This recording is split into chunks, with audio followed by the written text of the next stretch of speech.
reflexivity, so we don't bother to teach it to anybody except maybe grad students, and then It's like very only academic. yeah, it's weird. Yeah, you're right. It's like a weird academic thing that you're supposed to do in certain situations, but it's not something you like carry around in your life and do. It's just like, oh, in this instance, I must be reflexive.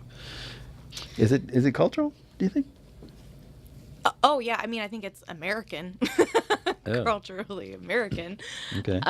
to kind of be casted of specific, maybe. I don't know. How do we want this conversation to go? It can go wherever it goes. Because yeah, I mean, like going. I think we've just like stripped everything down culturally. And I'm just going to say it, to whiteness. I mean, that's part of our culture, is to kind of lose these individualistic things that make us interesting and make us, are the makeup of who we are, and just streamline it. So I'm sure it's like, it's in there somewhere, you know? But at the same time, we seem to value almost excessively so this sort of, we prize this sort of radical individualism, like you've got to, you have the right self-defense. There's a topic for that. It's like everybody has the right to defend themselves. Stand your ground. There's no sense of community involved, or vaccinations. Well, if you don't want to vaccinate your kids, that's your prerogative. It's your parent. They're your kids. There's none of this sense that you do this for us. Right. We do this for us because we all need it to be done, or it's better for us if we do it. It's the sense like, don't worry about that. It's what you want to do. It's who you are. Gosh, I just about pulled my thing out. Sorry. Good. Sorry about that. Go ahead. Sorry. Yeah, I mean, we've definitely moved away from any kind of communal sharing sharing resources.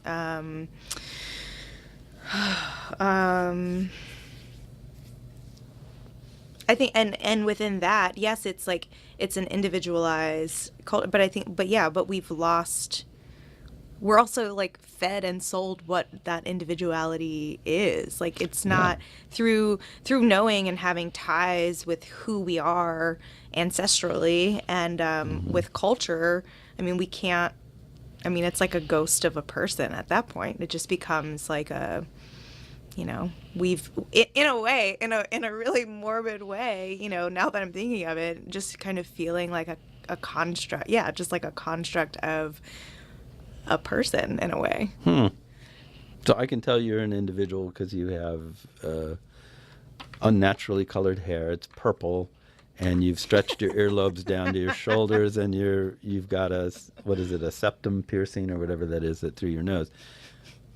Except that is itself a uniform of individuality. My mom's gonna be like, "What happened while you were gone?" There's a TV version. There's right there. That's true. I'm speaking metaphor. Okay. In case I guess I should mention it to the listener, to the radio only listeners. She doesn't look anything like that. Nothing whatsoever like that. Not even close. But yeah. It's weird. We package and sell individuality, and it's almost like at the same time it's very confusing because at the same time we demand conformity. It's like, oh, you're part of this group, you're this ideology, you're this political bent. You must join a group in order to be taken seriously, because you have no opinion, you don't care about that. Right. Well, yeah, and I have to label you to understand you, and anything outside of the status quo is like too much to think about. So it's very confusing, really, being a human in this country at this time in life, sort of, in a way. And I don't know what this has to do with art or immigration. It probably has nothing to do with immigration at all, or art. But it's interesting to me. And I think it does speak to art, at least in the sense of what are artists struggling with in order to move their art into a wider, like what makes, here's a different kind of question, but what makes you want to make art that other people see instead of just going home and Just doing this thing solitarily in and my studio. like, hey, this is cool, put it on my wall and you're done. Why do you want other people to see it? What is that need? So I think it's just an extension of a different form of communication and connection and humanness. It's the way that I like feel a part of humanity, you know, when someone experiences my work or sees my work and then we have a conversation about it, and you know, it doesn't stay on my work necessarily that long. You know, it goes into different topics and different areas, and it made me feel like this and it made me think about this, and you know, and that's the way that I connect with people, and that's the way I connect with other people through their art. You know, I think the most human I've ever felt, or in my feelings I've ever felt, is through the arts, not just studio or visual art, but you know, music and dance and visual, and you know, that's like the primary way that I think a lot of us who are artists know how to communicate, you know, like within whatever our realm is. So for me, I do it because I am a living, breathing human, and that's like how I communicate in a way. And that's how I know how to translate ideas. And yeah, I mean, it would just be just doing it alone or like not showing anyone. They would kind of just be like, I don't know, hermit-like, which is not a bad thing. No. Some people can be hermits. So it's kind of a portal for you to get out of that isolation of self. It's like, okay, how do I touch? You know? But also, how do I relate to others, and vice versa, in a way that it's not getting out of self so much as like it's finding and creating this common ground that's relatable to someone else. So it's kind of like a reinforcing of my humanness, you know, when someone else says, oh yes, it made me think about this, feel like this. It's kind of like this more, maybe, I mean, and that maybe that ties back into this more like communal feeling and like human, like tangible, you know. It's like, okay, like here I am on the earth doing this thing, and this other person like feels it too. So, well, we're social animals, I think. I mean, if assuming that you believe in evolution, you can go back to kind of where we came from and see that we came out of social groups. We're not like lone hunter, man. I'm a loner. You know? Well, it's nothing like that. So there is this need for community of some sort. There's that keyword, community. That people. I'm working on a project right now with someone, and that word pops up a lot. Community. What does someone mean when they say community? And it's like, well, they mean this, or they mean this, or they mean that. For Who sure. knows? Anyway, I lost my point. But yeah, I mean, that's what drives us. That is a need that we have to be grouped, and it's protective, and it feels safer, and you feel like more solidly planted, you know, when you have others of your kind around you and stuff like that. So I suppose on the bad side, that leads to a sense of, you know, partisanship and tribalism, or however you want to put it, where people are like, oh, you're one of those. You're not one of us, you know. You're them. And that's, I'll make a token reference to immigration. That's the problem with immigration as a topic in this country, is that it's people manipulate that us versus them in a way to push off anything you don't like on the other and say, well, it's their fault that you have. It's not the fact that I'm only paying you $5 an hour is not my fault. It's their fault because they make me pay you $5 an hour because they'll work for $5 an hour. Right. Well, again, I mean, yeah, there's also no, and it's also an assumption that like my experience is your experience, right? Like everything that I've done in my life, I've done it, and you can do it too. And it doesn't, you know, and we don't, I think back to like this kind of communal and us versus them mentality, it's not like actually listening to someone else's experience. So it's like while you can be surrounded by people, you know, and feel communal and social, I think it's like really that touching on the listening and the really hearing of another person's experience as to where like humanity actually starts, you know? Yeah. Because otherwise it's just like shutting down, and it's only allowing a certain amount of your emotional capacity to be available, you know. Would you call your art emotional? I think it can be. Other people have described viewing it as emotional, the making of it. Not like I'm sitting in my studio weeping. Yeah, right. I figured probably you didn't do that. But like to all the artists out there or composers or whoever that does do that, that's you know, that's not something I'm dissing. But I think it can be emotional in the sense of the subject matter, or when I'm like exploring vacant homes and, you know, seeing the different stages that people have to leave their homes, whether it's because of foreclosure or even for me, you know, going through homes after Hurricane Katrina in New Orleans. So, and I use a lot of that kind of discovery and going through vacancy. So, yeah, so Katrina being a natural but also social disaster. Yeah. And then what's happening in St. Louis, you know, it's more socially what's going on, and then nature is kind of coming in post abandonment. So I think kind of making art about it was a way for me to kind of frame bits of it and start to break it down and understand it in a micro way, because I think it was just too much. Yeah. Otherwise. So Did you end up in St. Louis because you were from New Orleans? And St. Louis is the only other city like New Orleans in the U.S.? This is the kind of hard-hitting question you get here at this, a gotcha question. You're like, oh, wait, what? Oh, no. I wasn't prepared for that one. No, I ended up in St. Louis because I moved there for graduate school in 2008. But it is kind of like New Orleans in a way. There's a feeling to it There's a that's French connection. similar, I think. Because I used to live in New Orleans a long time ago. I didn't know this. I've I've known you for a week and you never told me this? We've had drive-by conversations. It's like, blah, blah, blah. Okay, I'll see you. Yeah, that's like the extent of it. That's one reason I wanted to do this. It's like, all right, I'm going to at least sit down and talk to you for like more than like 5 minutes at a time. And I'll find something out. I'm digging, Okay, so wait, when did you live in New Orleans? 70 something, 76, 77. For how long?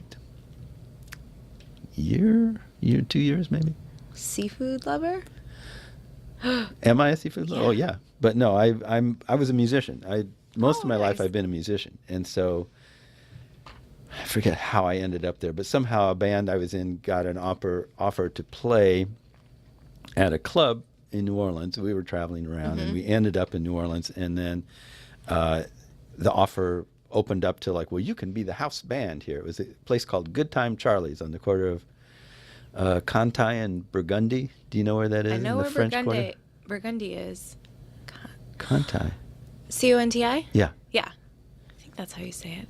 That's how they said it Oh, back well then. I was like, what? It looks like Conti, but everybody said Cantai, so that's how. Anyway, it was on the corner, and Good Time Charlie's. I'm sure it's not there anymore, but yeah, we used to play from. It was weird hours. It was like the third shift or something. So we'd start at like midnight or 1 o'clock, and go to 2 or 3 in the morning, and then like go out to eat or something, or go to this other club and see like a jazz band till it was weird. Yeah.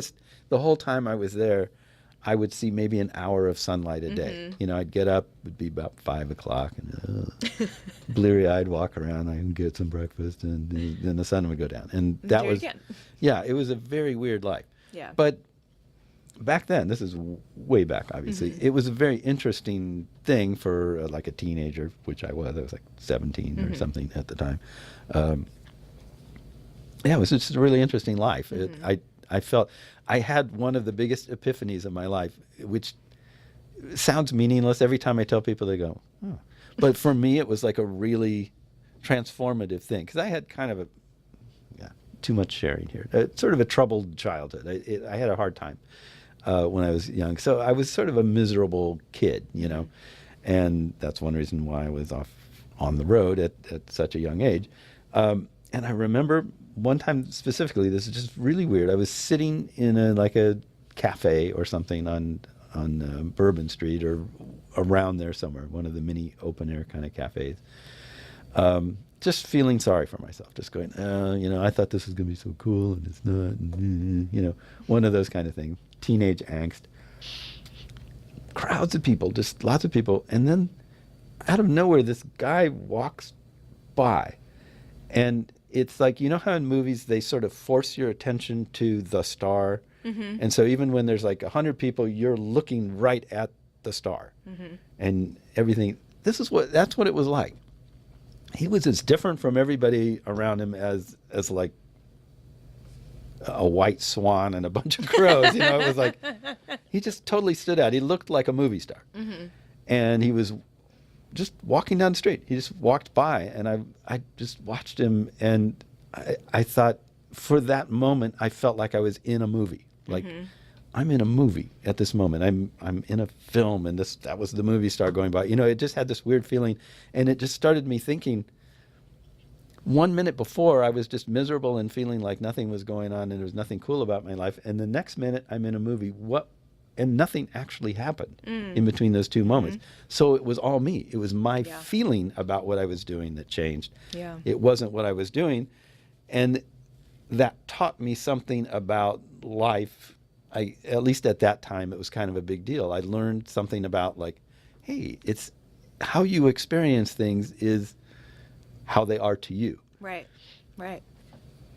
So that's my story. It's not much of a story, but it was just a real like. No, I mean, oh, like, I learned something all at once. You know, in Right, one in moment, 1 as minute. opposed to like over time. Yeah. That's my New Orleans story. Wow. I don't know. Now, I don't have a moment when I was sitting on Bourbon Street. I mean, I have moments where I was sitting on Bourbon Street, but I don't know that they were ever that self-reflective. At Well, you know. 17. I was a miserable kid. You know, I was like, this is a cool town, and I'm not having any fun. I don't know. I don't even remember what I was thinking, but yeah. Yeah. But Well, that's a bit of what it's like to be inside my head throughout my life. It's always been like that. Very strange. nice. Anyway, we're sort of approaching the end of the show. Is there something that you wanted to communicate that I just, in my meandering way, didn't get to? No. No? Okay. Okay. Not off the top of my head. You got a message. You're an artist. I have a message. Don't you have a message that you want the world to understand that something? No? Nothing? I mean, no, not that I don't have anything, but so many things. Nothing at this moment. Nothing. I mean, yeah, on Yeah. the spot. Mm-hmm. On the spot. Well, sorry. I didn't mean to put you on the spot. But, okay, so what's next? You're just here for a short time, right? Yep, I'm And here then- for. Then you're off. Where do you go next? I go back to St. Louis. Mm-hmm. No immediate plans at the moment. I'm here for another week. I should mention the reason that I'm here is Oh, for yeah. an artist residency called Say Uncle that was started by Corey Imig, Dulcie Boehm, and Benjamin Cook, who are MFA candidates at the UIUC College of Art. Well, in the College of Art. Yeah, so I'm here making art, and I'll be creating art that will be exhibited in the area by the 3 artists who started the residency. So I will go back to St. Louis. They will keep my art and then kind of move it around within the region and have these pop-up temporary exhibitions with my work. So what I've been casting while I was while I'm here are different architectural kind of pieces, railings. What are they called? Like newel posts. Newel post. Yeah. Newel posts.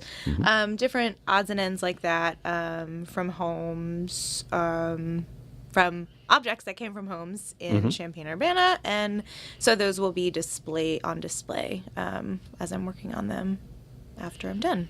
In some at Krannert or some other place on the campus? So it won't be on campus officially. The whole idea behind the residency is about kind of the temporal nature of kind of these pop-up exhibitions and them being artists kind of initiated instead of relying on like commercial gallery spaces or institutions. It's kind of like, screw it, we're going to show our own work, and we're going to show work of people we like. So Where do they show it? in outdoors. So just anywhere. So there was an artist that they hosted, I think, a year ago, and they showed her work in different malls. The last artist, he has these kind of resin pours. I feel bad because I'm blanking on their names. These resin pours of puddles that they exhibited kind of just throughout town and on sidewalks and outside of other exhibition spaces. So the Say Uncle residency artists, they collaborate with other artist-run spaces in the area and in the region and kind of just pop up wherever. So It's kind of like art you just happen upon. is No formal setting. But if you really, really, really want to happen upon it, is there some way you can kind of like get the inside word from somebody, like call up or check a website or something? Yeah. So Instagram Instagram. Oh. is Instagram, Facebook, the new agey social media outlets. Oh, you're so old. These kids and their newfangled stuff. I don't understand it, but the kids No are one really into sends it. out press releases anymore, or emails, or hand letters. No, the work that I'm showing will be kind of moved around, and the artists that I mentioned, Corey Imig and Dulcie Boehm, they will be posting on their Instagram accounts. Okay. I will be posting on my Instagram accounts, and on the web. I want to say uncleart.com is the website, but I'm not. they will be kind of posting as things are popping up and coming to a town near you. Uncle Art? Say Uncle. Oh, no, not say Uncle Art, but just say uncle.com? No, I think there's art behind it. We'll see what happens when I type that in.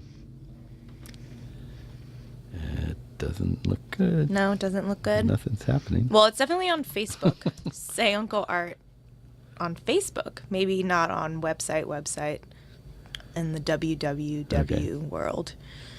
Yeah, that didn't get me anything. But so it's somewhere. So It's just somewhere. look for that. If you Google Say Uncle Residency Champaign-Urbana, you'll find the outlets.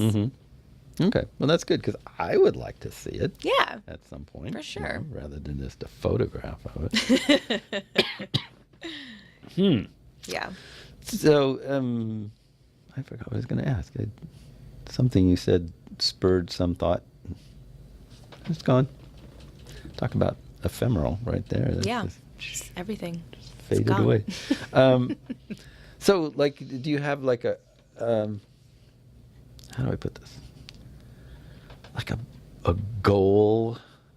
Like, okay, I'm doing all these, but what I really want to do is, and I'm just waiting for the money, the time, the opportunity, the whatever. Like, I want to do the Statue of Liberty or, Cast it or something. yeah, is it just some big goal, or is it just kind of like you're exploring as you go down this path and you just sort of see where you end up? Yeah, I mean, as far as like my practice goes, I'm exploring as I go. As far as like how the work evolves, it's all pretty naturally kind of evolving. I think the more money I have, the more space I have, the bigger I would probably go with the things that I would cast or the way that I would assemble them. But goal is to kind of just keep on doing it. Just keep on feeling inspired and curious and motivated to make work and find other people that are doing similar things and Mm-hmm. keep it moving.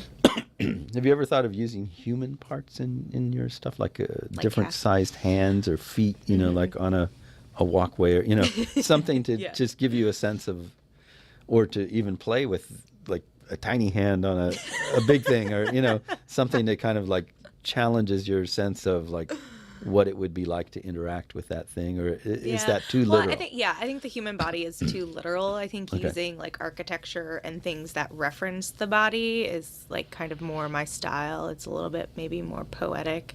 Yeah. And you could miss it. And I like the idea that you could just like totally miss connections, or you could like just completely miss.